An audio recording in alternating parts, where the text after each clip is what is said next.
All right. Well, I'm David Larson. Welcome. This is a show we're going to do on just looking at Christian community. And with us here we have Chuck Greenyer. He's at the Bruderhof house in Durham, and he's agreed just to talk a little bit with us about his community and his life there. And so welcome, Chuck. I don't know if you just want to kick things off a little bit and say kind of a little bit about who or what are the Bruderhof for those who haven't heard of you all. Sure. Thanks, David. I appreciate you reaching out to me and asking a few questions. It's good to be together with you. And sure, I'll talk a little bit about the Bruderhof.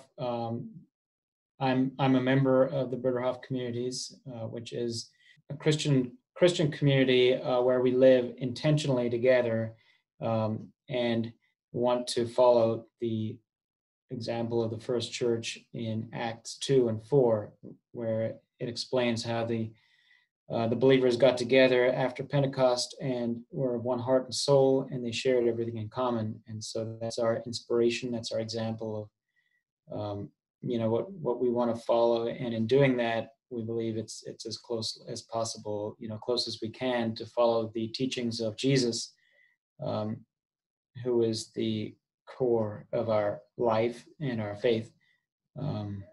So Bruderhof, I can tell, if you'd like me to, I can tell a brief history of who the Bruderhof is. So our communities began in 1920 in Germany, where a theologian and his wife, they, in a number of discussions with friends and family members, agreed that to follow the Sermon on the Mount means living a radically different lifestyle from what was currently the status quo in Germany. And to them, it meant leaving their wealth. They were people of privilege. They decided they would leave their wealth, their life insurance and everything that had to do with economic stability and material goods, to buy a farm in the countryside and start an intentional community, again patterned after the book of Acts. And they did that. That was in 1920. It grew rapidly from then, and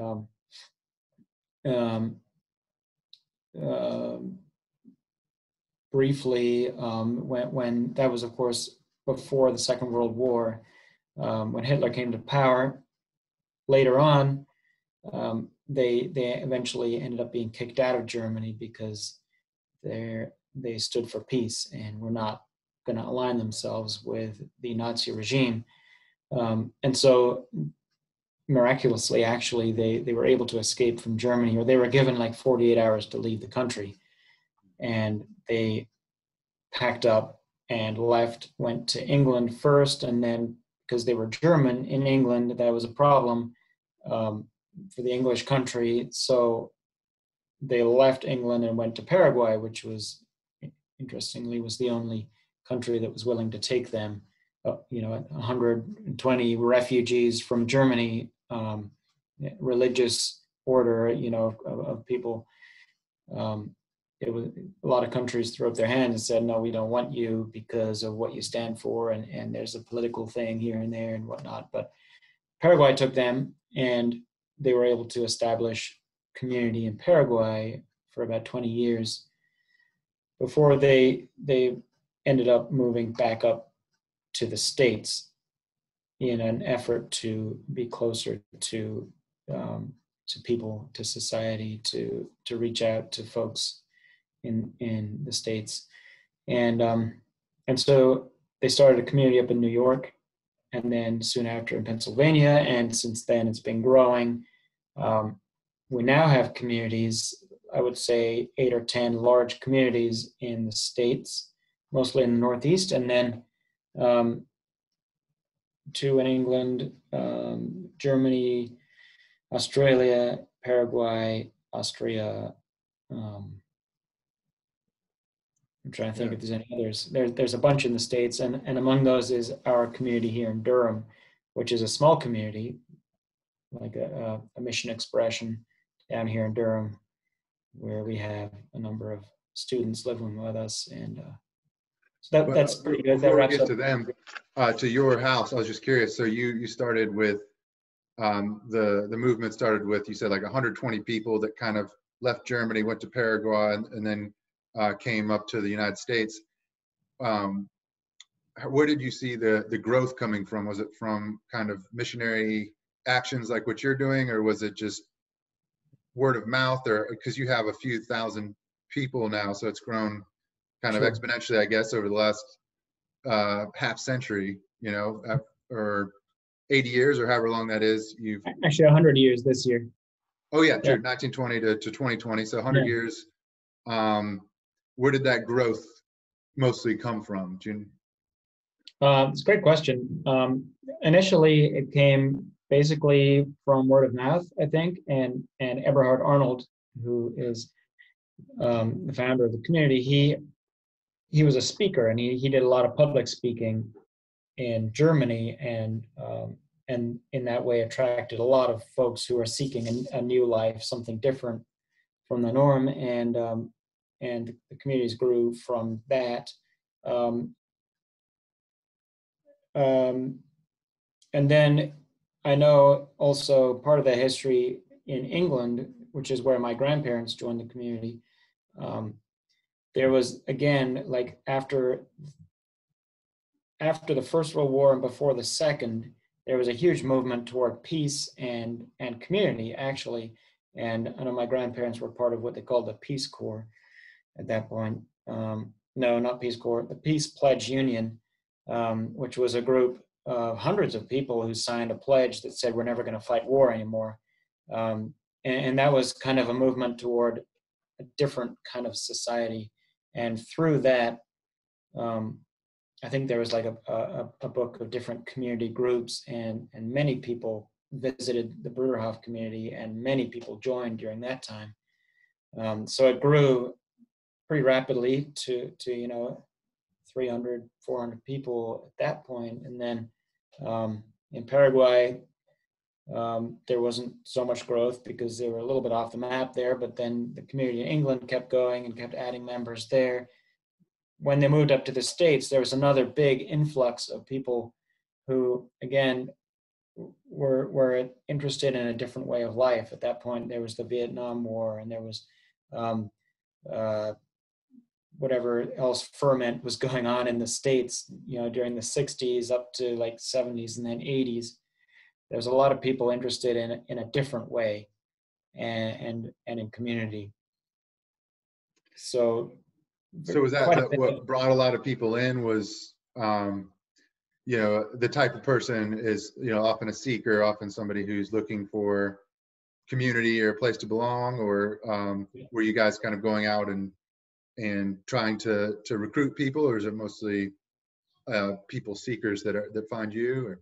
It was mostly, I believe, mostly seekers who were looking for something different and would come across the Bruderhof and be like, oh wow, this is something I need in my life. Or were maybe told about the Bruderhof, and they said, like in the case of my grandparents, no, we'll try every other community, but not the Bruderhof, because it was a life commitment, and it was like seen as a very radical thing.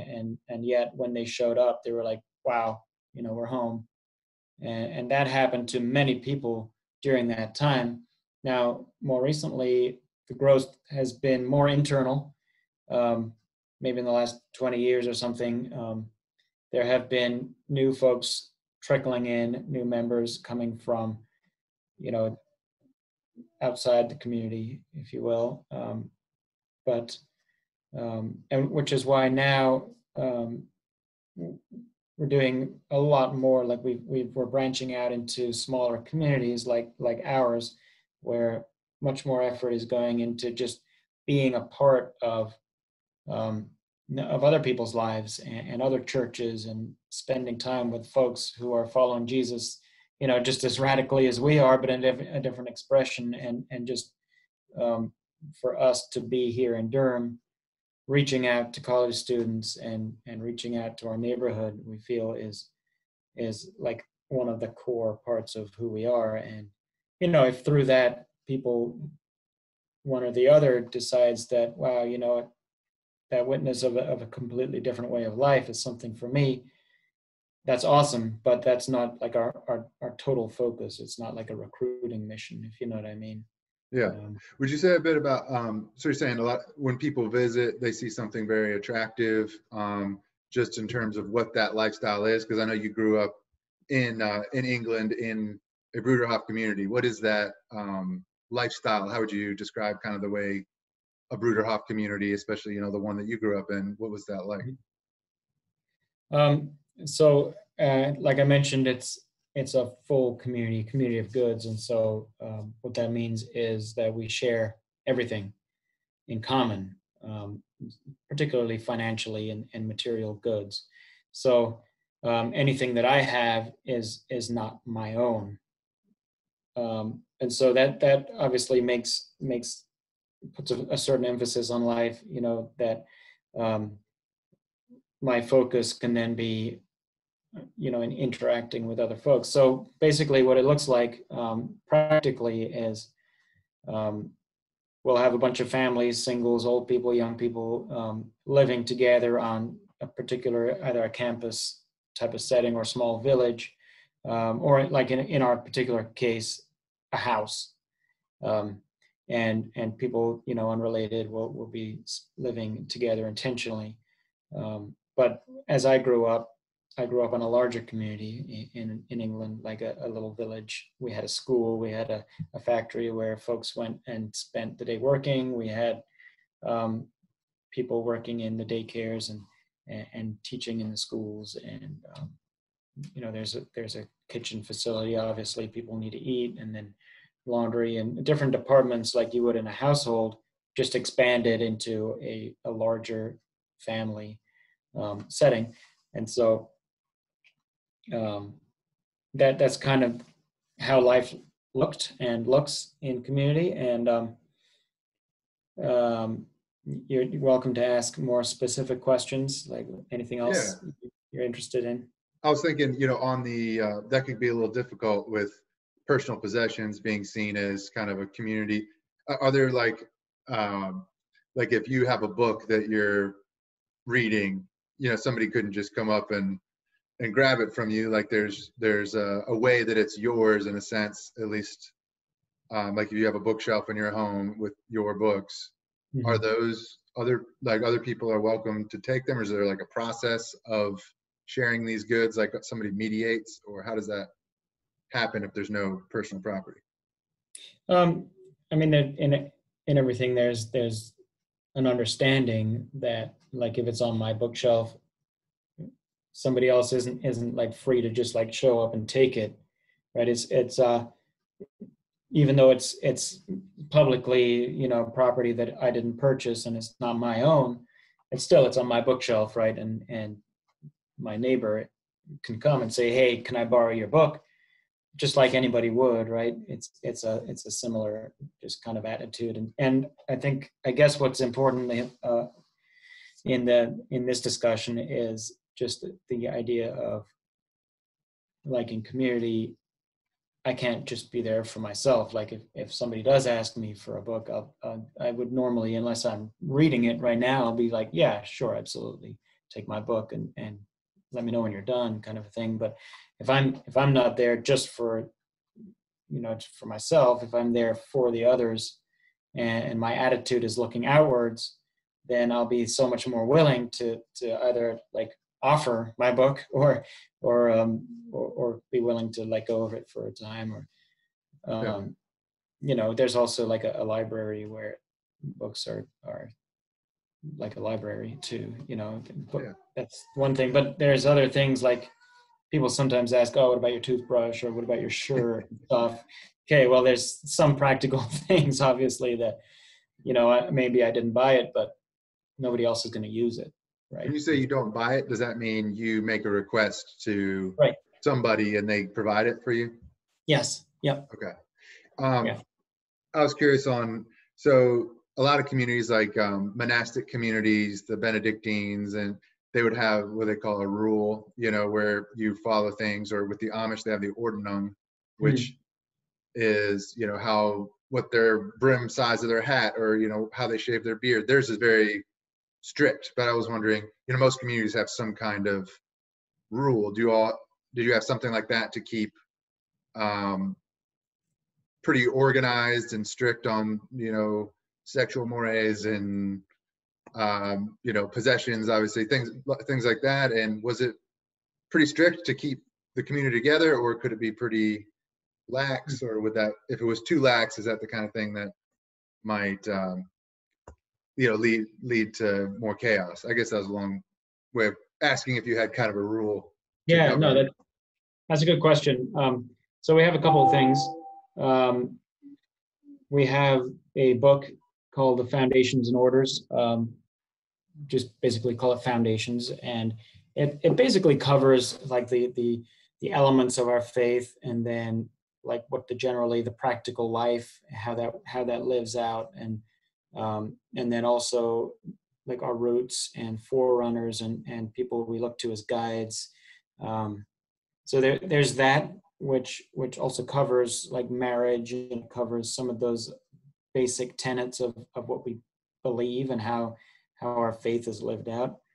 But I would say for like a rule, the only thing that is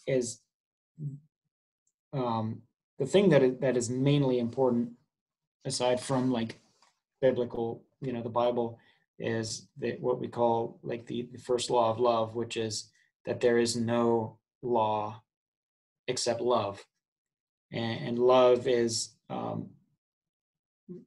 having joy in other people, and then if you're not having joy with other people, or like appreciating each other, and are angry with your neighbor, that is not love. And so we need to fight or like live in a way that promotes love to other people and care for other people. And probably the biggest part of that is that we are very strict about not gossiping, because gossip basically tears community apart. It doesn't build like a friendly relationship.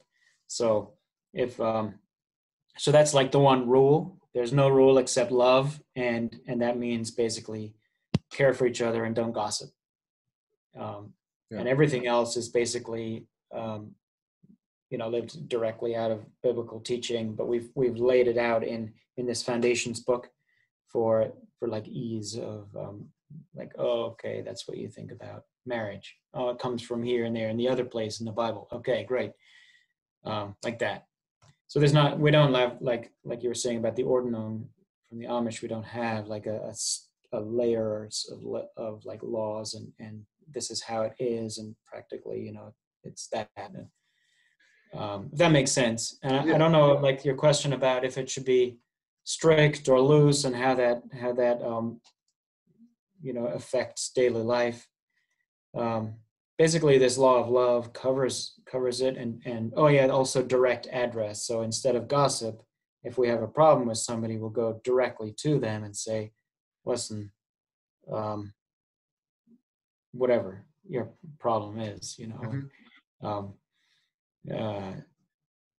know, I can't think of an example right now, but to go and talk directly to somebody, instead of going around the back and saying, well, I didn't like what David did because, his brim was in the back, or whatever. So whatever, you know what I mean? It's important. And in addressing each other directly like that,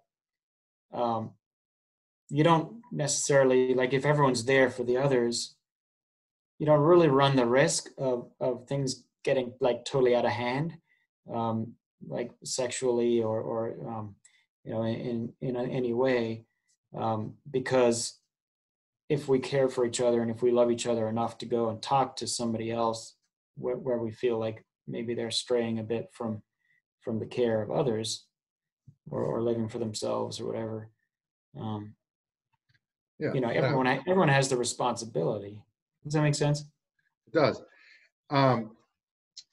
you were saying that it was a pacifist movement, and I was curious, like, so it's Anabaptists. Did you all take some inspiration from American Anabaptists that I guess they had originated in German-speaking areas, like the Mennonites and the Amish, and they're pacifist as well. Did the original theology and I guess pacifist worldview, did that, because I don't know if there's still a lot of Anabaptists in Germany, or if that was something they had were inspired maybe by American Anabaptists. The initial inspiration came from original Anabaptists back in Germany, Switzerland, Austria, where the Anabaptist movement started, which was, I'm not going to get into the whole thing about that, but basically going a step further from the Lutheran split from the Catholic Church, if you will. Mm-hmm. They went a step further with the Radical Reformation and became Anabaptist, which basically meant, baptizing of adults and nonviolence, and in certain cases, community. So that's the initial inspiration for living an Anabaptist way of life. When our movement started, there was like the founders of the movement, the people at the beginning, they were like, well, where do we find current Anabaptists, and how do we like relate to them? And so they were well aware of the Mennonites, the Amish. In fact, one of the reasons Paraguay accepted our community is because Mennonite people had been there ahead of us and had kind of established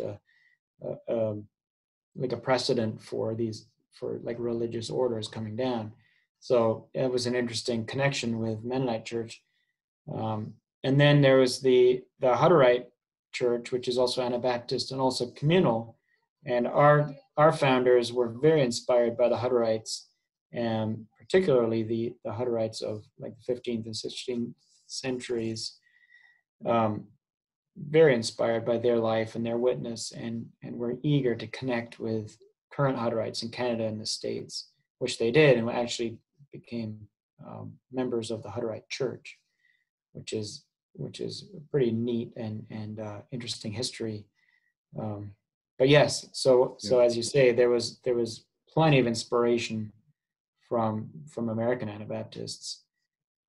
Is there any sense in, because I know a lot of those Anabaptist movements have hang-ups about modern technology, but obviously we're on a Zoom call, so there's some comfort there, but is it, if you share your possessions, could somebody just have a cell phone, or would it be sort of a shared cell phone or shared computer, or also is it, do you have kind of a sense of which technologies are okay or not? Or?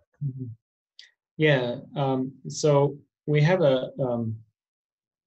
we're basically technology friendly.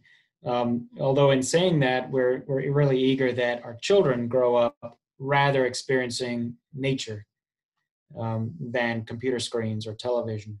And so we generally don't have televisions in homes, and often even like no computer in the household, but those will be for work use. And so in the factories and offices, we'll have computers and very cutting edge technology to do our business and our work and our phone communications.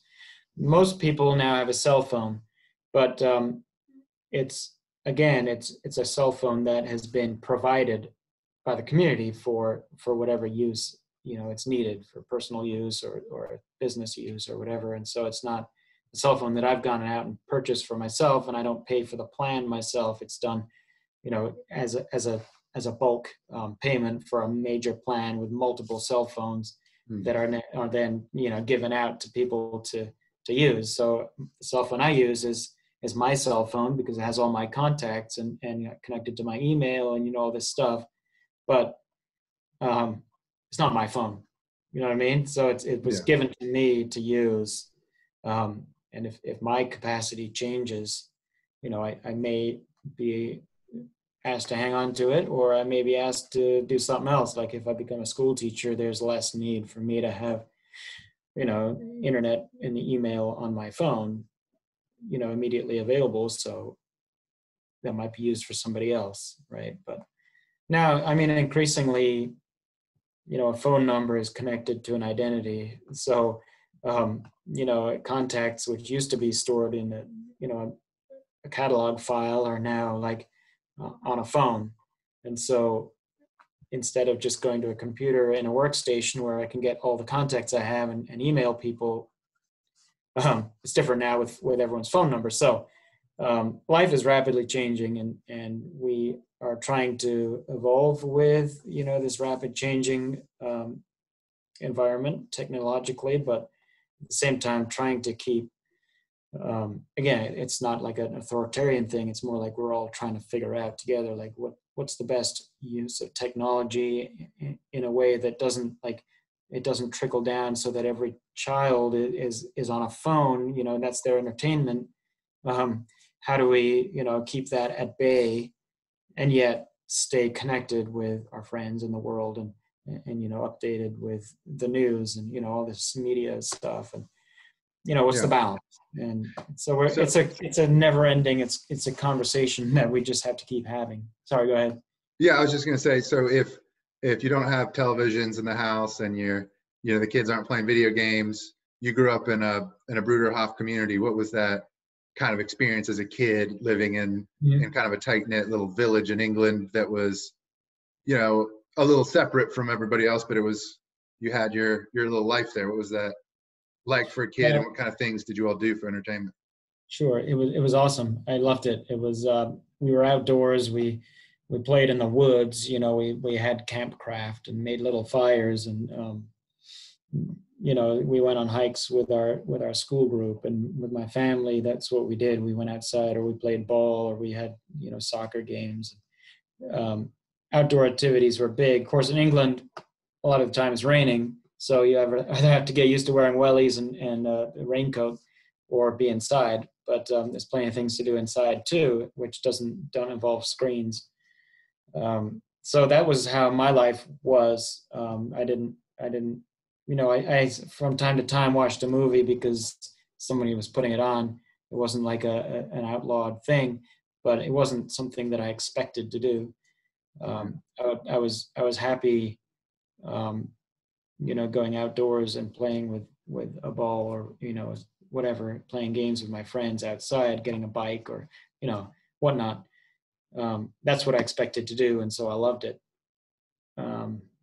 Now it's interesting. It's an interesting question because when I got into high school, we went to public school, and I remember being in a class where the content of the class was basically like, what's your favorite television show, or like which ad do you like best, the Pepsi one or the the other soda one, and I was completely lost.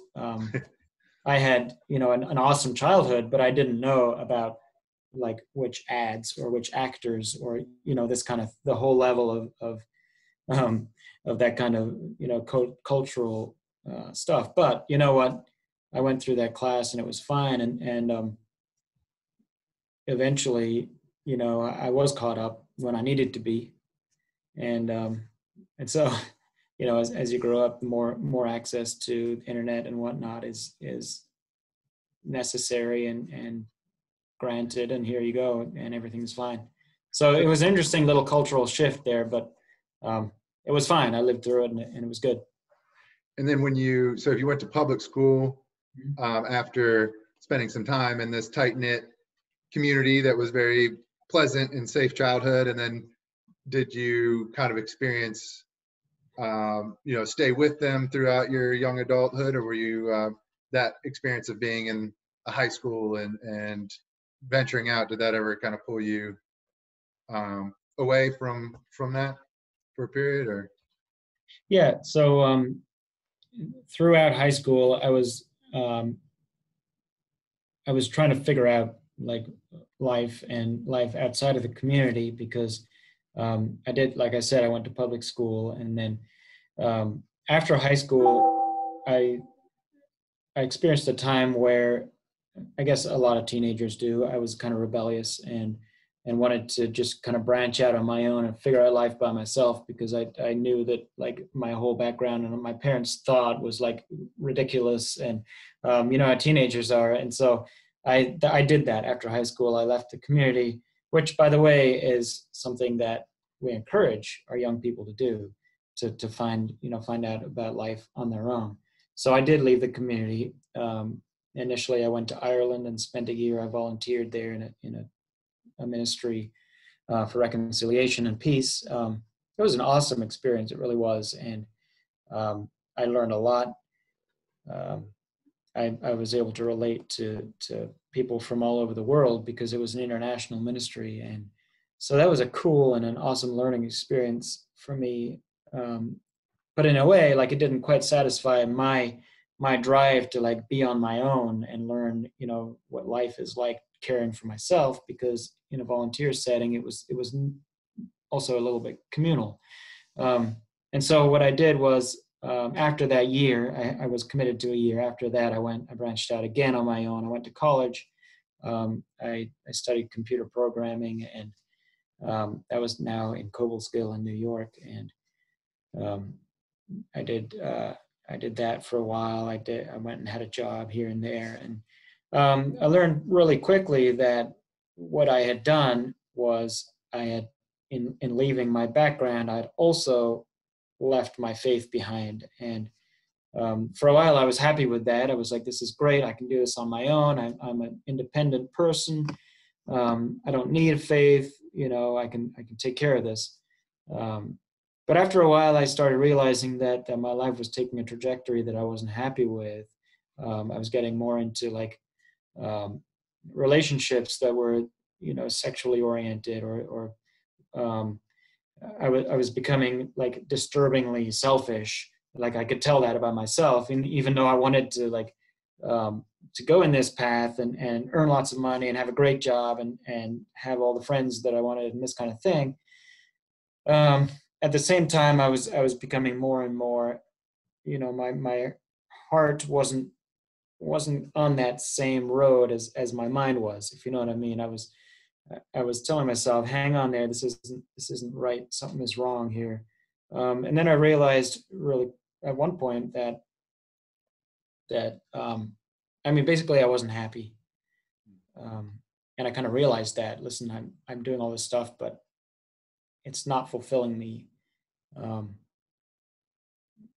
The idea of going through college and getting a great job and earning money and doing the things I want to do all for myself, even though I initially wanted that, I started realizing that was not fulfilling, and that actually, in order to put my life back on a track that was, safe and better for me, and all around more healthy, I needed to regain my faith. Not necessarily my cultural background, but my personal faith in Jesus, because I realized that I'd lost it. And so in building that back, learning more about Jesus, and getting together with others who cared and whatnot, I also realized that on my own, I wasn't able to live out the faith that I knew that Jesus wanted of me, because growing up in the community, part of what I didn't mention was that there's a strong emphasis on faith and a culture of Christianity, and that's like the center, the core of it, and from the songs to the prayers, the meal times, family life is all kind of aiming toward faith. And so where was I? I realized that it wasn't just that I was missing it in a kind of a selfish way, but I realized that I knew a better way. I knew that I could live for others, in faith in Jesus, in a way that also served other people and served society at large. And I knew that, I'd grown up in such a place. And Yeah. so I went back and I did a visit, and I just to make sure I was good, because in the end, it's my decision. Like, what am I going to do in my life? Am I going to commit to this group, or am I going to do something else? And the opportunities are endless, right? But I When do they realized ask you to do that? Is that like a certain time period of your life they ask you to make the lifetime commitment, or is that when you're a kid you've already made it? Or no, it's basically like it has to be done after you're 21. okay, But there's no time limit. Like, it's not like 21, you got 14 days to make a decision, kind of a thing, or whatever. It's just that I can't make that decision before I'm 21, because 21 is when I'm a fully like recognized as an adult and can make my own decision. So that's how we do it, basically. And so by that time I was 23 or 24 years old, and I was like, okay, I realized that this is where I need to spend my life. And it was, and I think this is also important. It was, and it has to be, a calling felt, by a calling from God, that yes, you are supposed to live in this place. Because if it's not like fully, if it's not a calling and I don't feel it fully, like if I just decide, well, this is probably good because of this list, pros versus the cons, eventually that's going to fall apart. It's like a marriage where, if you're not completely grounded and you have a faith that this is going to work out till the end, then it probably won't.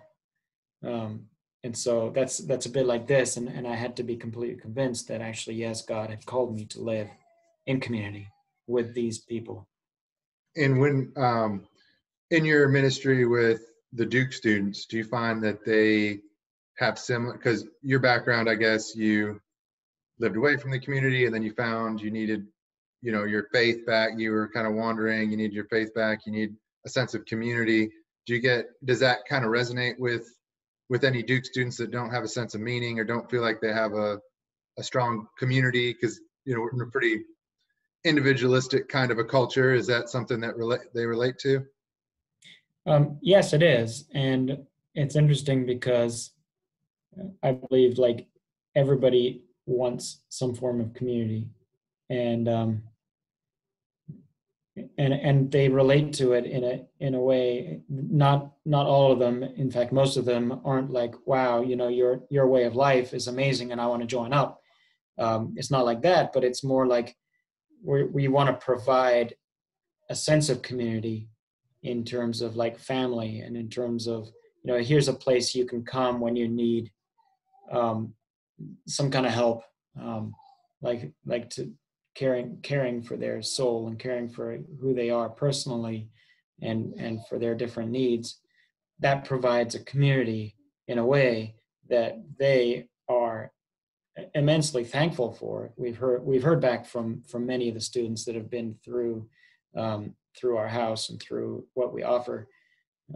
They are immensely thankful for the community that we have provided, which is no thanks personally to me, but it's a culture that we want to represent here, and we want our household to be one of community where if people come in, they're welcomed and drawn into whatever we're experiencing, and into our family. Of course, with COVID, that's a little hard right now, but this is a finite, hopefully, time where at one point we'll be done, right? And we'll be able to welcome people in, and that's what students respond to, and I feel like we can do that because of the culture that we're coming out of. We're communal people, and the students respond to it in amazing ways. So you all found, I guess, that Christianity is best lived in community. It's seeing a lot of the decline of Christianity in the U.S. It seems like a lot of the denominations are kind of on a steep decline. And I wonder if you think maybe part of that is just that they, rather than trying to live in community, they've kind of adapted to the individualistic American culture, and it's really tough to live as a Christian in that kind of way without a community of people, because that's kind of I guess a big part of the way you all see that it needs to be lived out. Would you say that that's kind of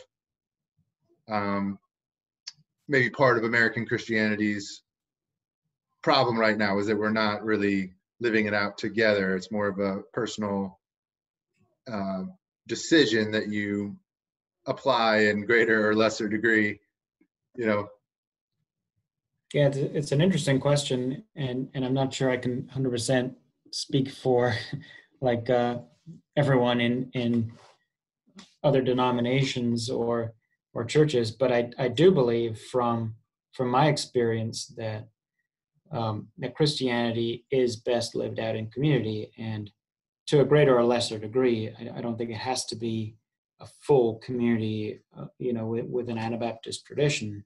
But I do believe that Christians in particular need to be there for each other. And I think we are, as a culture, and I'm also part of that culture. I think we are losing that kind of foundational idea that we're here for each other, and not just individually for ourselves. And maybe technology is playing into that. Maybe a million other things are playing into that idea. But what I have found is that there's a lot of people that we're in contact with in numerous denominations across the entire spectrum, even here in Durham, who realize that community is foundational to live out of faith in Christ.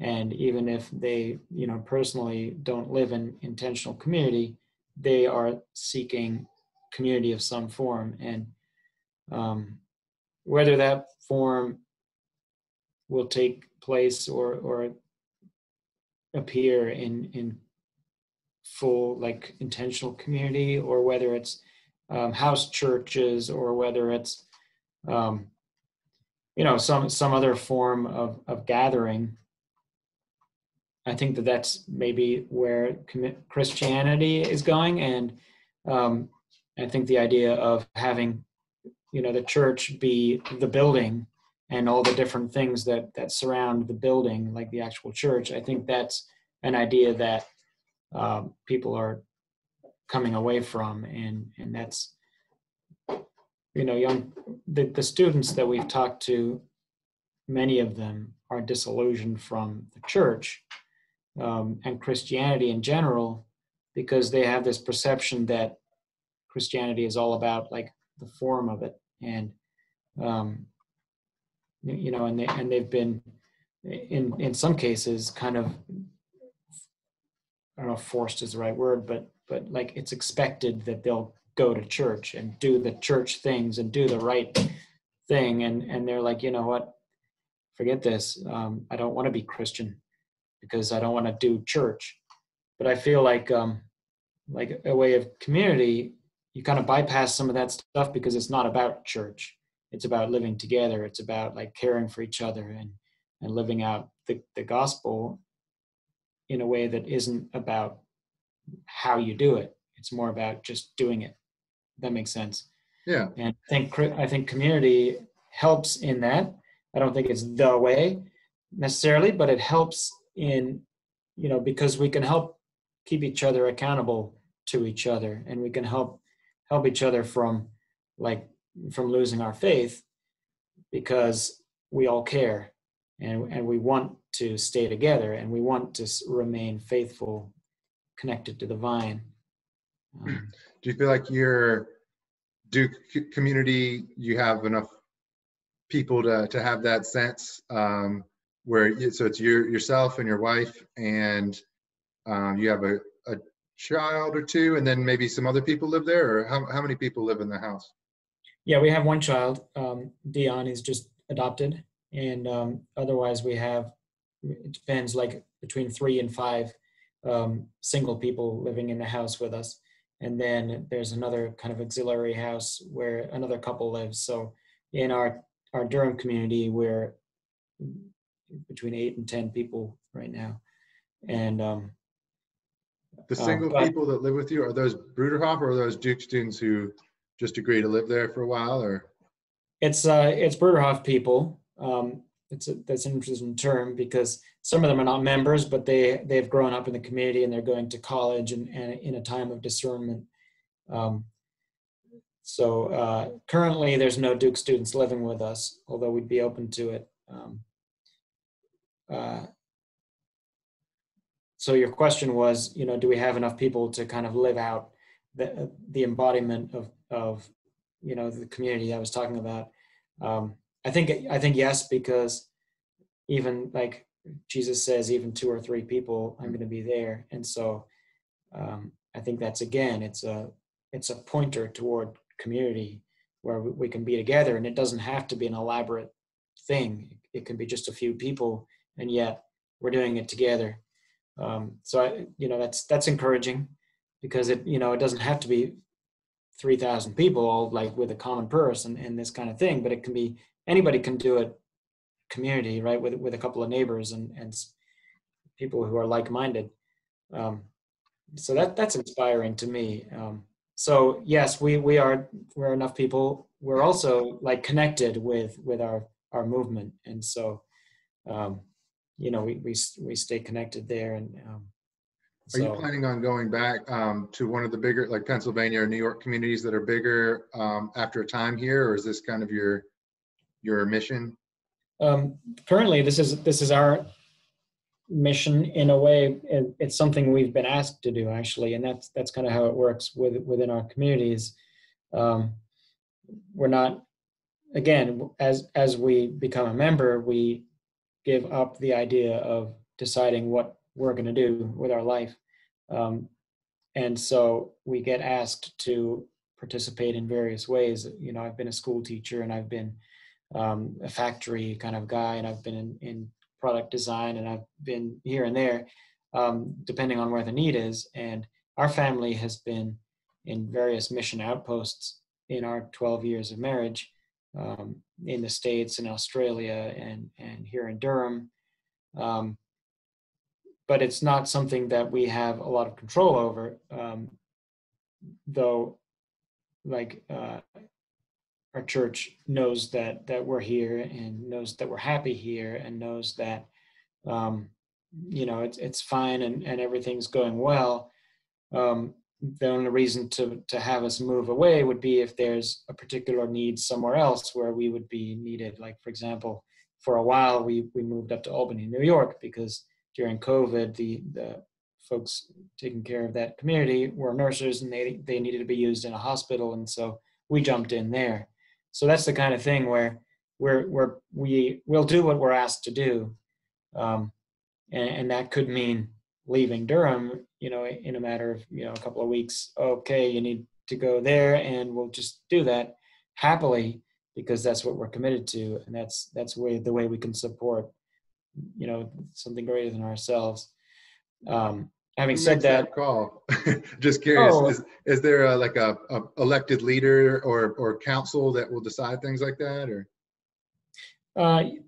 So there's no elected kind of position, but there is a type of there's definitely leadership, because community, when it gets bigger than 3 people, somebody has to take charge. And so there's a leadership, which is something that's not elected or taken. It's a leadership that's been given to somebody as a task to do, to take care of the communities, take care of the souls, and pull things together. So each community has its leadership, and then the entire network and movement has a leadership, and that these people they will discuss the different needs on each community, and that's done in connection with the people in the community. And so every major decision is made unanimously, and so it's a different, it's a different type of structure that a lot of folks aren't used to, but like if my family's been asked to move somewhere else, it's because there's a need has opened up on a particular community. The leadership of that community will be in discussion with its members, and they'll say, listen, we really need someone to do this. And so they'll bring it to kind of the gathering of the various leadership, and we'll discuss it and say, well, you know what, Chuck and Ilis can probably, be spared from what they're doing and move over there. And then we'll be asked, what, are you willing to do this? And Yeah. we'll be like, you bet, because that's, we're ready to do whatever we need to do. I was going to ask too, you mentioned working in the factory. I guess the Bruderhof are known for building, is it toys or furniture for childcare, something to do with childcare, I believe, right? Yeah. Yeah. And is that like the main business that, or do you have other businesses other than that? We have two main businesses. One is the one you mentioned. It's called Community Playthings. It's furniture and toys for children. So, but particularly in like a daycare setting and schools. So that's really great work for folks to do together, making wooden furniture and toys and so on. And then there's another one, which is something I'm also inspired about, which is equipment for people with disabilities. And that is like adaptive equipment, walkers, standers, support and bathing devices and whatnot, to help people care for people with disabilities and to improve the quality of their life. So that's really cool. And then in Australia, they have a factory that builds signs. And so it's kind of a different, and then some of the smaller communities have their own businesses that support each other. In our community, we don't have like a central business, but most of us have work outside the community. Like I work for an accountant, and my wife works when the gyms are open. She'll work in the gym on Duke, and then other people work in landscaping and whatnot, and that money comes in and is pooled, and we use it for our household. So that's right. I guess I can probably let you go soon. I do have I was interested just that you don't have an English accent after being born and raised in England. That's just, is that something you lost recently, or do people in the community sort of have the same accent because they're moving among the communities, even if they're not born in the same country, or? Both, yes. Yeah, it's interesting that, like I was saying, we do move around quite a bit, and so the accent within each place is similar. Each one has a different kind of twist to it. Like in England, I grew up with more of an English slant to my accent, whereas in the States it's a little different, and then Australia is different again. And then like in country where a different language is spoken, say Germany or South Korea or Paraguay, they try to speak the local language, and so that's really neat. But as far as my accent, two things: my mom is American, and then also like the whole movement around in the communities where I grew up, it was kind of a predominantly American accent, and yet I think that also helped me, like if I move to Australia, or if I move down to the South, or if I move somewhere else, I usually kind of pick up the local accent, and I'm pretty good at that, and it just happens. So you haven't said y'all yet or anything like that, but No, but I do, which is interesting. Like if I'm talking with the neighborhood here, I'll kind of slide into a Southern kind of, not quite a drawl, or not quite like a real, like a Southern thing, but I'll say y'all. Well, Paul did said to be all things to all people, or when he was traveling to different parts of the empire. So yeah. But I don't know if there's anything else you want to add. People should know about your work at Duke or the Bruderhof, or anything else? I mean, we've covered a lot of ground here, and I think it's good. I guess the main thing about our community is that we're focused on a faith in Christ, and that's why we're together, and we want to show that to each other, and we want to live out what Jesus said about loving our neighbors, and so that's what we want to do. Anyone is welcome to visit us or in any of our communities. Again, just come and experience it. It's not no strings attached. It's not like we're trying to get people to join us, but I know that we do want to, in living this way, we want to be a witness to, to the fact that it is possible to live together and to share everything in common and have a great time doing it, and that it's a joy and it's fun and it's also a strong commitment, and you rub shoulders and it's real life. So it's not like a lot of people think, and I won't go on too long about this, but a lot of people do think like we live in community, it must be really awesome. Well, it is. It must be utopia. Well, it's not, because we're human, and we're all just as human as everybody else, and that's why we want to be connected with everybody. We want to be there for others, and part of what everybody is struggling with, what the world is going through right now, and there's a lot. We want to be part of that, and yet we want to be here to support each other through it, and to encourage each other in our faith, and that's the main thing. Definitely. So thanks, Dave, and hopefully we'll get to see what happens here. Absolutely.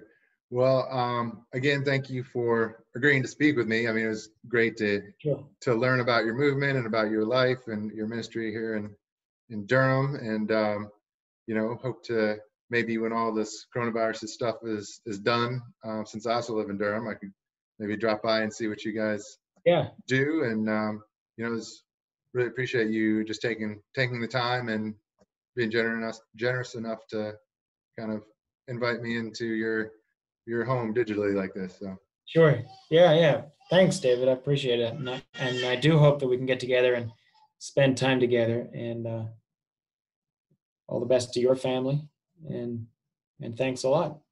Absolutely. Well, thanks a lot. And this is again Chuck Greenyer at Duke University. You can probably look up some things about their movement, the Bruderhof, and online, and hopefully we've also at least introduced you to a lot about what they believe. So and check out to our ministry. It's called Acts 2 at Duke. Acts 2. And great. yeah, thanks. Well, thanks a lot.